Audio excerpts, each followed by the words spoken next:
বেদবাণী ২য় খণ্ড ৮৬ নম্বর পত্র।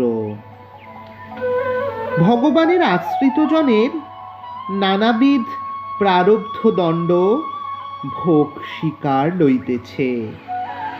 রাম প্রভৃতি মহাপুরুষদের পুরাণীয় উপাখ্যানে প্রকাশ রহিয়াছে। সকলই প্রারব্ধ ভোগে বিরত হয় নাই। ভোগ অন্তে স্বরূপের প্রকাশ পায়। ভোগ থাকিতে বন্ধন যায় না।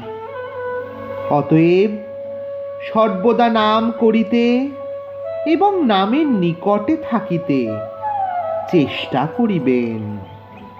নামেই সকল ঋণ শোধ করিয়া নিত্য ধামে ধামের শক্তি দান করিবেন, সন্দেহ নাই। সংসার মায়াময়। প্রাক্তন কর্ষণে নির্মল রাতুল পদ ভগবানের নিকট প্রকাশ পায় না।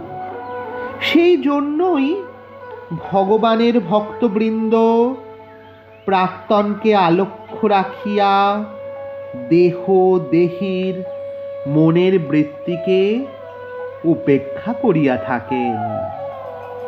সর্বদাই নাম করিবেন। সকল অবস্থাই গুণ সংকর্ষণে ঘটিয়া থাকে। অদৃষ্টের ফল শরীরের সঙ্গেই আসে এবং যায়। নামকে ত্যাগ করিতে না হয়, তাহাই সত্য জানিতে হয়। জয় রাম, জয় গোবিন্দ।